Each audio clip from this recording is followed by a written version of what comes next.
ایک سیکنڈ، یہ کہاں شروع کی ہے اس نے؟ آئی ہوپ کہ پہلے سسٹم پہ کی ہوگی تو اعوذ باللہ من الشیطان الرجیم، بسم اللہ الرحمن الرحیم۔ کیف یکون للمشرکین عہد عند اللہ وعند رسولہ الا الذین عاہدتم عند المسجد الحرام فما استقاموا لکم فاستقیموا لهم ان اللہ یحب المتقین۔ کیف وإن یظہروا علیکم لا یرقبوا فیکم الا ولا ذمہ یردونکم یردونکم بافواہہم وتابى قلوبہم واکثرہم فاسقون۔ اشتروا بآیات اللہ ثمنا قلیلا فصدوا عن سبیلہ انہم ساء ما كانوا یعملون۔ لا يرقبون في مؤمن الا ولا ذمہ واولئک هم المعتدون۔ فإن تابوا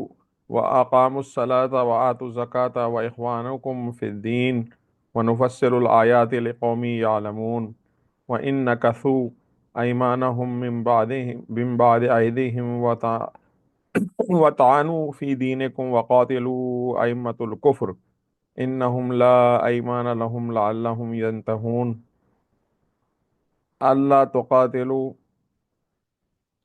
ألا تقاتلون قوما نكثوا أيمانهم وهموا بإخراج الرسول وهم بدؤوكم أول مرة أتخشونهم فالله أحق أن تخشوه إن كنتم مؤمنين۔ قاتلوهم يعذبهم الله بأيديكم ويخزهم وينصركم عليهم ويشفي صدور قوم مؤمنين ويذهب غيظ قلوبهم ويتوب الله من يشاء والله عليم حكيم۔ أم حسبتم أن تتركوا ولما يعلم الله الذين جاهدوا منكم ومن ومن جاهدوا منكم ولم يتخذوا من دون الله ولا رسوله ولا المؤمنين وليجة والله خبير بما تعملون۔ صدق اللہ العظیم۔ یہ سورہ بقرہ کا سورہ توبہ کا دوسرا رکوع ہے جو آج ہم نے تلاوت کیا ہے، اور اس کا ہم ترجمہ اور تشریح ساتھ ساتھ دیکھ لیں گے۔ یہ جیسا کہ سورہ کے بارے میں ہم پہلے پڑھ چکے ہیں کہ سورہ توبہ جو ہے وہ ایک خاص پس منظر میں نازل ہوئی ہے کہ جس میں جو ہے وہ کچھ ایسے حالات تھے کہ جب مشرکین جو تھے وہ آہستہ آہستہ ان کی طاقت ختم ہوتی چلی جا رہی تھی، اور بہت تھوڑی سی تعداد رہ رہی تھی، اور پھر جو ہے وہ اللہ تعالیٰ نے جو ہے وہ ان کو ختم کرنے کے لیے مسلم مومنین کو جو ہے وہ مزید ابھارا اس بات پہ کہ آپ جو ہے وہ ان کے ساتھ سختی سے پیش آئیں۔ اس حوالے سے ہی کچھ آیات ہیں، اور اس میں ہم پچھلے رکوع میں پڑھ چکے ہیں کہ اللہ تعالیٰ کی طرف سے ان کے عہد، یعنی ان کے ساتھ جو معاہدے تھے وہ ختم کر دیے گئے، اور کہا کہ آج کے بعد جو ہے وہ کوئی جو پچھلے معاہدے تھے وہ سب ختم ہے، وہ کسی کا جو ہے نا وہ پاس نہیں ہے۔ تو اب ہم اس کا ترجمہ پڑھ لیتے ہیں۔ میں تھوڑا سا اس میں دیکھ رہا ہوں کہ ویب بیس میں کچھ ایک دو چیزوں کی تشریح مسنگ ہے، تو میں نے یہ اپنے پاس موبائل پہ جو تفہیم ہے وہ بھی کھول لیے تاکہ کوئی چیز مسنگ ہو تو میں یہاں سے پڑھ دوں اس کو۔ تو ترجمہ ہے: ان مشرکین کے لیے اللہ اور اس کے رسول کے نزدیک کوئی عہد آخر کیسے ہو سکتا ہے بجز ان لوگوں کے جن سے تم نے مسجد حرام کے پاس معاہدہ کیا تھا۔ تو اب یہ مسجد حرام کے پاس معاہدہ کیا تھا، اس کی تشریح میں لکھا ہے کہ یعنی بنی کنانہ اور بنی خزاعہ اور بنی زمرہ، یہ تین قبائل تھے جن سے آپ کا معاہدہ ہوا تھا، ان کے علاوہ کسی کے ساتھ یعنی اب کوئی بات نہیں ہو سکتی۔ پانی دے دیں۔ تو جب تک وہ تمہارے ساتھ سیدھے رہیں تم بھی ان کے ساتھ سیدھے رہو۔ اللہ متقیوں کو پسند کرتا ہے، مگر ان کے سوا دوسرے مشرکین کے ساتھ کوئی عہد کیسے ہو سکتا ہے جبکہ ان کا حال یہ ہے کہ تم پر قابض ہو جائیں تو ان قابو پا جائیں تو نہ تمہارے معاملے میں کسی قرابت کا لحاظ کریں، نہ کسی ذمہ داری کا، اور نہ ذمہ داری کا وہ اپنی زبانوں سے تم کو راضی کرنے کی کوشش کرتے ہیں مگر دل ان کے انکار کرتے ہیں۔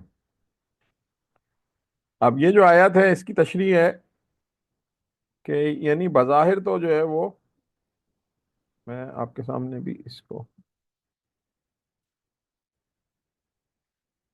تھوڑا سا اس کا فونٹ بڑا کر لیتا ہوں تاکہ پڑھنے میں آ جائے۔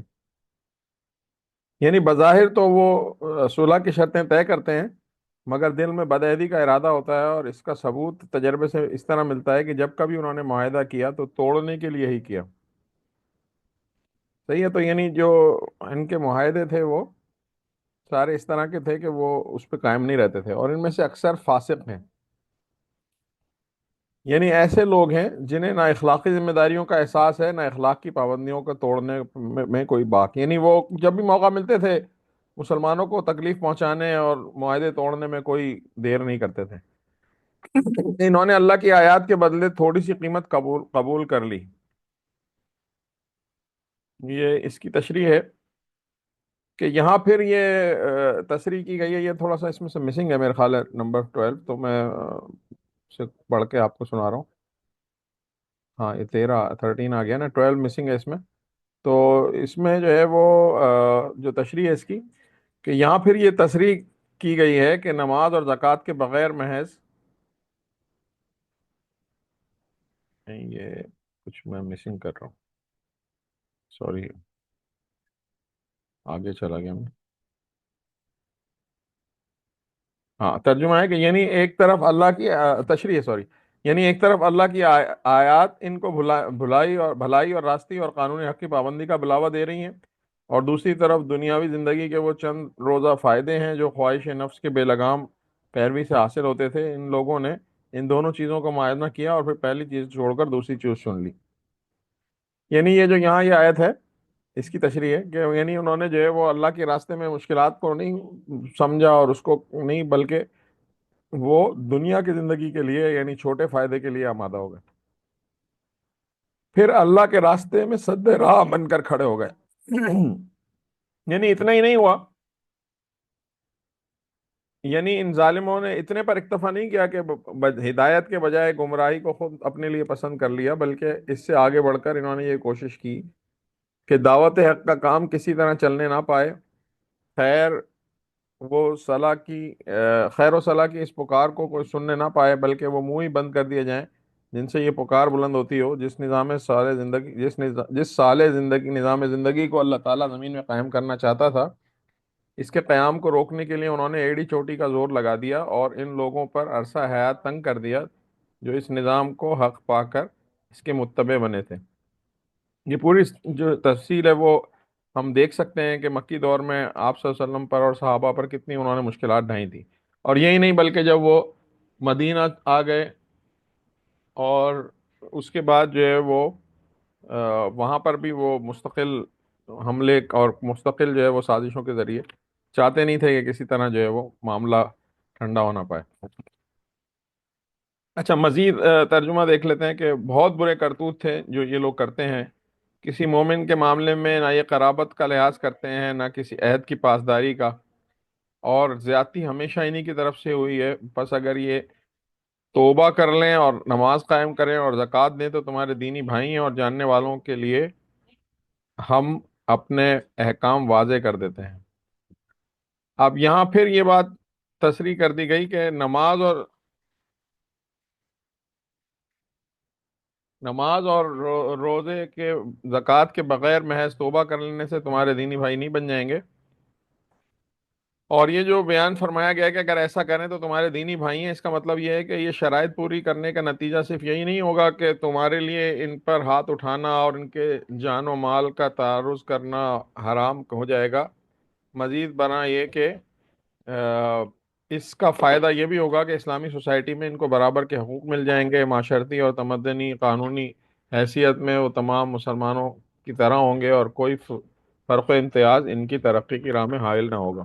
اچھا یہ بہت ہی اہم موضوع ہے، اور اس کو آگے بھی مولانا نے تھوڑا سا ذکر کیا ہے۔ دیکھیں کہ اسلام نے ایک اتنا عمدہ طریقہ دیا کہ ایسا نہیں ہوا کہ کوئی اسلام کا مقصد یہ تھا کہ ان کو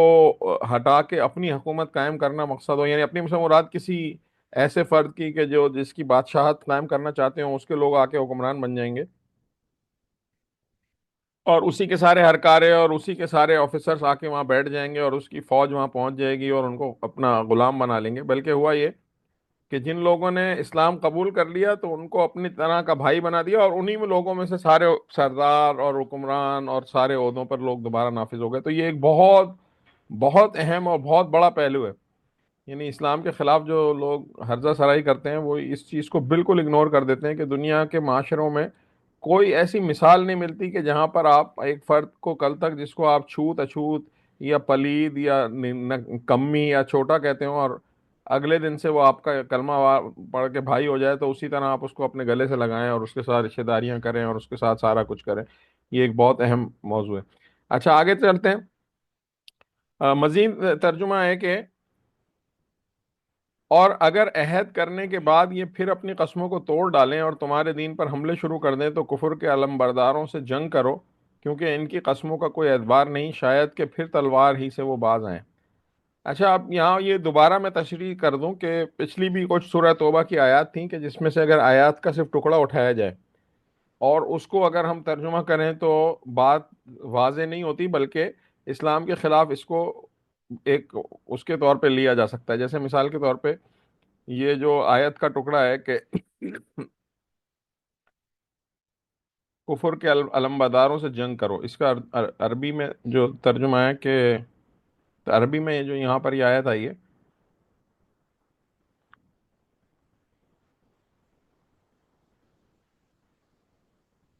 ائمۃ الکفر کر کے ابھی گزری ہے، میری نظر میں نہیں آ رہی ہے۔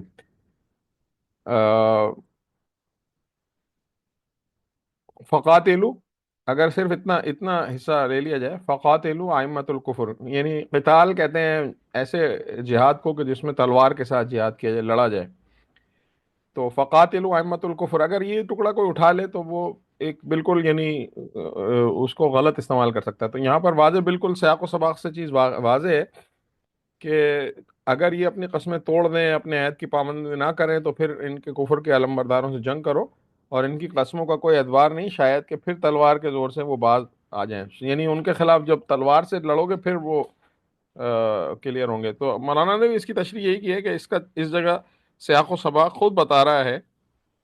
کہ قسم اور عہد و پیمان سے مراد کفر چھوڑ کر اسلام قبول کرنے لینے کا عہد ہے، اس لیے کہ ان لوگوں سے اب کوئی اور معاہدہ کرنے کا تو کوئی سوال ہی باقی نہ رہا تھا۔ یہ بات ہم پہلے کر چکے ہیں کہ پیچھے اسلام نے ان سے برات کا اعلان کر دیا، تو اب ان کے پاس دو آپشن تھے کہ یا تو وہ اگر اسلامی سوسائٹی میں جو یہاں رہتے ہیں وہاں اگر وہ رہنا چاہتے ہیں تو وہ جزیہ دیں گے اور اسلامی قانون کے تحت جو ہے وہ وہاں رہیں گے، اور اگر وہ وہاں مسلمان ہونا چاہتے ہیں خوشی سے تو مسلمان ہو، تو پھر ان کا یہ یعنی عہد ہے، یعنی دین اسلام لانے کا عہد۔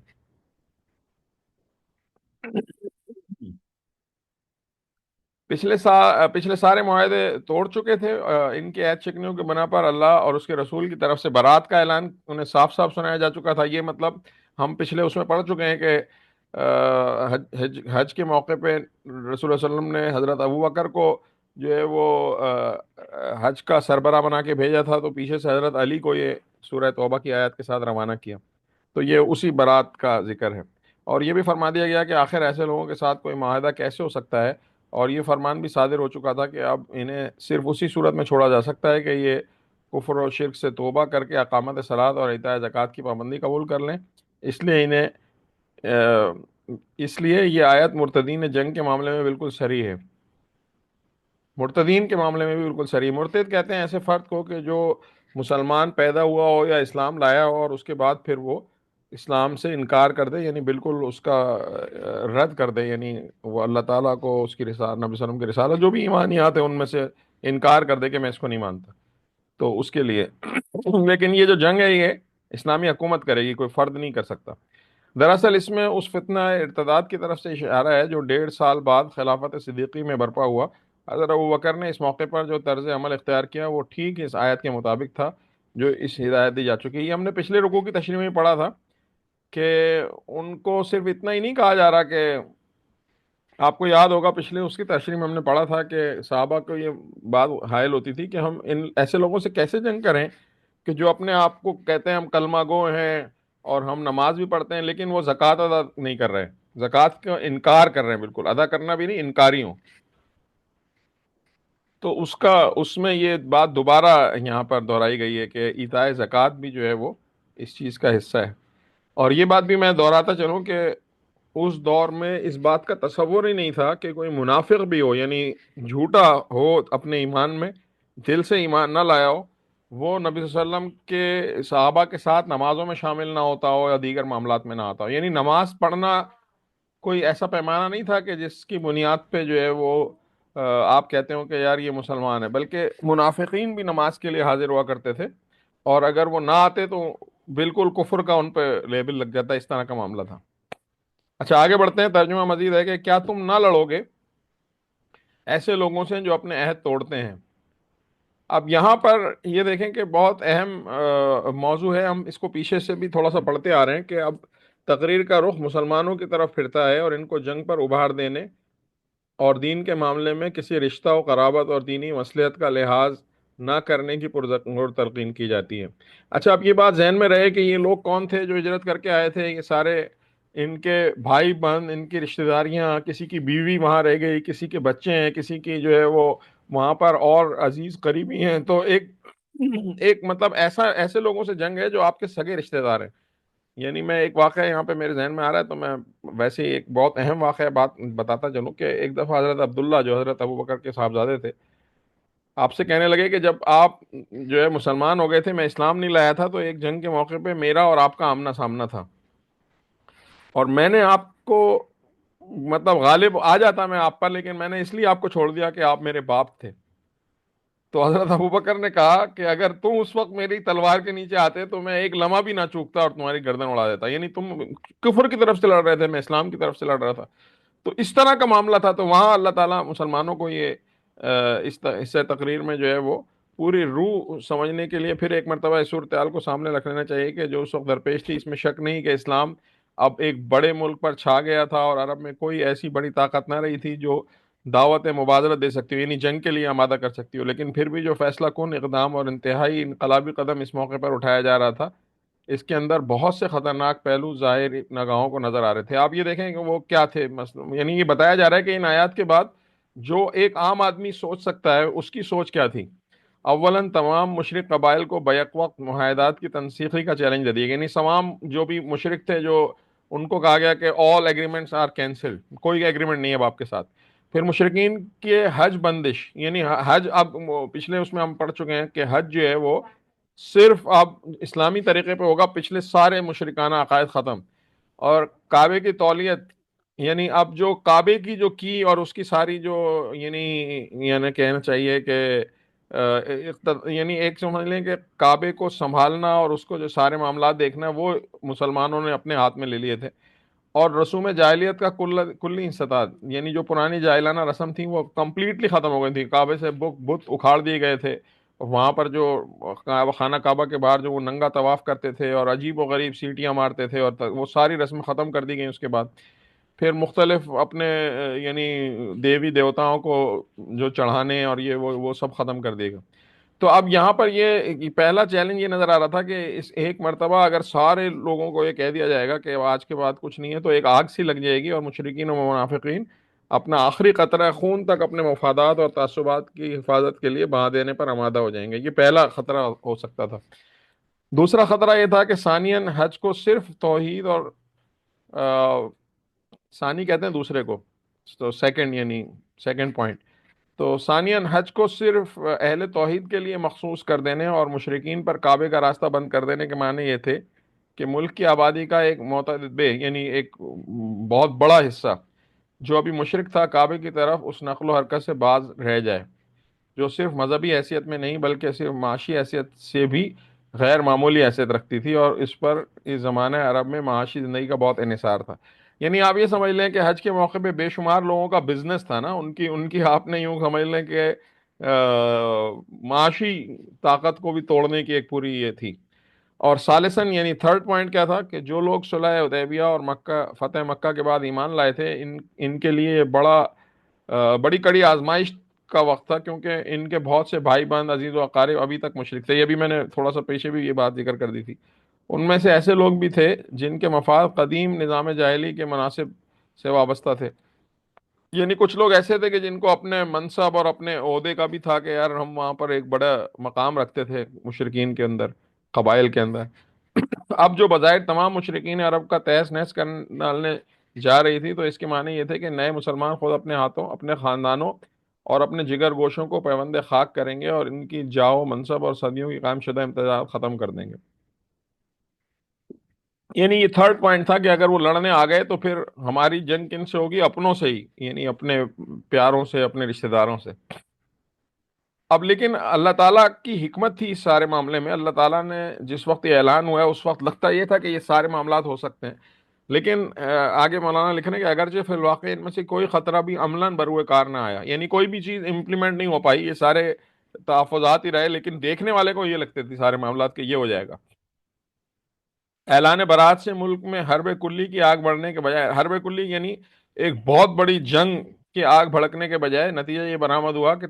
تمام اطراف و اکناف، یعنی تمام عرب کے کونوں کونوں سے بچے کچھ عرب قبائل جو تھے اور عمرہ تھے اور جو ملوک تھے، ان کے وفد آنا شروع ہو گئے، جنہوں نے نبی صلی اللہ علیہ وسلم کے سامنے اسلام اور اطاعت کا عہد کیا. اور ان کے اسلام قبول کرنے پر نبی صلی اللہ علیہ وسلم نے ان کو اس اس کی پوزیشن پر بحال رکھا. اب دیکھیں یہ بہت اہم پہلو ہے، یعنی وہ آ گئے، مسلمان ہو گئے، ان کے اسلام کو سچا سمجھا گیا، کسی کے اوپر شک نہیں کیا گیا اور ان کو اسی عہدے پہ بحال کر دیا گیا. یعنی کسی قبیلے کا سربراہ تھا، ٹھیک ہے اب یہ قبیلہ مسلمان ہو گیا، یہی تمہارا سربراہ ہوگا. تو یہ ایک بہت بڑی برادرانہ پالیسی تھی کہ جس کے نتیجے میں اسلام بہت تیزی سے پھیلتا چلا گیا. اچھا لیکن جس وقت اس نئی پالیسی کا اعلان کیا جا رہا تھا، اچھا یہاں تک یہ کہا جا رہا ہے، اس کے بعد مولانا نے لکھا کہ لیکن جس وقت اس نئی پالیسی کا اعلان کیا جا رہا تھا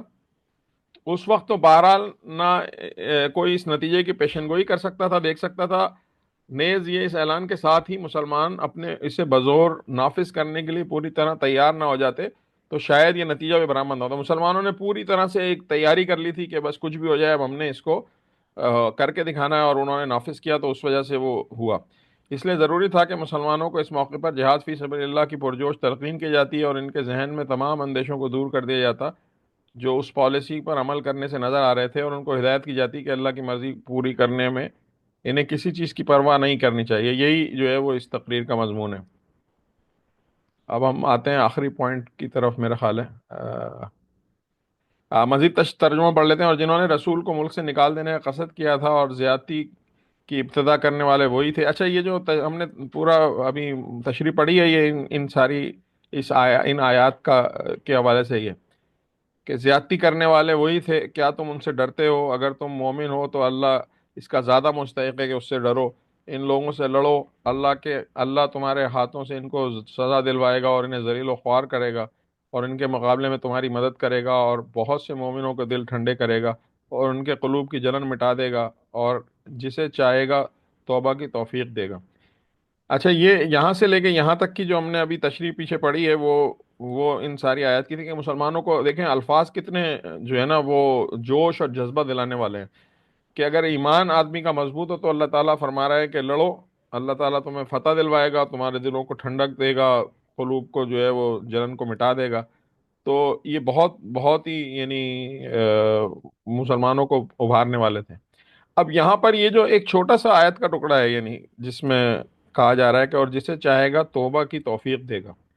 یہ ایک بہت اہم پوائنٹ ہے جو کہ مولانا نے، میں انہی کی تشریح پڑھ دیتا ہوں کہ یہ ایک ہلکا سا اشارہ ہے اس امکان کی طرف جو آگے چل کر واقعی کو کی صورت میں نمودار ہوا. مسلمان یہ سمجھ رہے تھے کہ بس اس اعلان کے ساتھ ہی ملک میں خون کی ندیاں بہ جائیں گی. ان کی اس غلط فہمی کو دور کرنے کے لیے اشارتاً انہیں بتایا گیا ہے کہ یہ پالیسی اختیار کرنے میں جہاں اس کا امکان ہے کہ ہنگامہ جنگ برپا ہوگا، وہاں اس کا بھی امکان ہے کہ لوگوں کو توبہ کی توفیق نصیب ہو جائے گی. لیکن اس اشارے کو زیادہ نمایاں اس لیے نہیں کیا گیا کہ ایسا کرنے سے ایک طرف تو مسلمانوں کی تیاری جنگ ہلکی پڑ جاتی اور دوسری طرف مشرکین کے لیے اس دھمکی کا پہلو بھی خفیف ہو جاتا جس نے انہیں پوری سنجیدگی کے ساتھ اپنی پوزیشن کی نزاکت پر غور کرنے اور بالآخر نظام اسلامی میں جذب ہونے پر آمادہ کیا. یہ سمجھ رہے ہیں پوائنٹ کہ بہت سارے لوگوں نے اس وقت توبہ کی اور اپنا کفر کا دین چھوڑ دیا اور اسلام لے آئے، یہ آیات پہلے نازل ہو چکی ہیں، یعنی اس وقت یہ جسے توبہ کی توفیق دے، اور بعد میں لوگوں نے دیکھا کہ بے شمار لوگوں نے توبہ کی اور وہ اسلام میں داخل ہو گئے۔ اللہ سب کچھ جاننے والا اور دانا ہے، کیا تم لوگوں نے یہ سمجھ رکھا ہے کہ یوں ہی چھوڑ دیے جاؤ گے، حالانکہ ابھی اللہ نے یہ دیکھا ہی نہیں کہ تم میں سے کون وہ لوگ ہیں جنہوں نے اس کی راہ میں جاں فشانی کی، اور اللہ اور اس کے رسول اور مومنوں کے ساتھ کسی کو جگری دوست نہ بنایا۔ یہ آیات کی تشریح بھی بہت اہم ہے کہ یعنی ایک آزمائش اور یعنی اس کے حوالے سے کہا جا رہا ہے کہ خطاب ہے ان نئے لوگوں سے جو قریب زمانہ میں اسلام میں داخل ہوئے ہیں۔ اب ہوا یہ کہ جیسے اسلام پھیلنا شروع ہوا، اور جو ہم نے پیچھے پڑھا کہ بہت سارے قبائل جو ہیں وہ آہستہ آہستہ آ رہے تھے، اور پھر اس کے بعد تو بہت تیزی سے آئے، تو بہت سے مسلمان نئے تھے جن کی تربیت کا، جن کو پوری اسلام کے مزاج کا نہیں معلوم تھا کہ جس میں اللہ کی راہ میں جاں فشانی کے ساتھ لڑنا ہو یا اللہ کی راہ میں قربانی اور ایثار کا معاملہ ہو۔ تو یہ سب کچھ ابھی وہ ٹریننگ ان کی نہیں ہوئی تھی، تو ان سے کہا جا رہا ہے کہ ان سے ارشاد ہو رہا ہے کہ جب تک تم اس آزمائش سے گزر کر یہ ثابت نہ کر دو گے کہ واقعی تم خدا اور اس کے دین کو اپنی جان و مال اور اپنے بھائی بندوں سے بڑھ کر عزیز رکھتے ہو، تم سچے مومن نہیں قرار دیے جا سکتے۔ اب تک تو ظاہر کے لحاظ سے تمہاری پوزیشن یہ ہے، اسلام چونکہ مومنین صادقین اور سابقین اولین کی جانفشانیوں سے غالب آ گیا ہے، پھر چھا گیا ہے، اس لیے تم مسلمان ہو گئے ہو۔ صحیح، مومنین صادقین یعنی جو سچے مومنین تھے، جو اللہ کے نبی صلی اللہ علیہ وسلم کے ساتھ اس دور سے کھڑے تھے کہ جب آپ چند لوگ تھے مکے میں، پھر سابقون الاولون یا شروع کے لوگ جن کو قرآن نے بھی ذکر کیا، یعنی وہ لوگ جو اس وقت ایمان لائے تھے جب مسلمانوں کے پاس یہ ساری طاقت اور فتح نہیں تھی، تو ان کا درجہ، اور جو لوگ فتح مکہ کے بعد جوق در جوق اسلام میں شامل ہیں، ان کا درجہ اللہ تعالیٰ نے ڈیفرنٹ رکھا ہے، یعنی وہ سابقون الاولون کے برابر نہیں ہے وہ لوگ بھی جو بعد میں مسلمان ہوئے۔ تو یہاں ان کا تذکرہ کیا جا رہا ہے۔ اور بس آخری ٹکڑا جو آیت کا ہے کہ جو کچھ تم کرتے ہو اللہ اس سے باخبر ہے۔ تو بس یہ ایک رکوع آج ہم نے ترجمہ اور تشریح دیکھی ہے اس کی، اور اس حوالے سے اگر کوئی بھی کسی نے کوئی بات کرنی ہو یا سوال کرنا ہو تو کر سکتا ہے، یا کوئی مزید کچھ اس میں ایڈ کرنا چاہے۔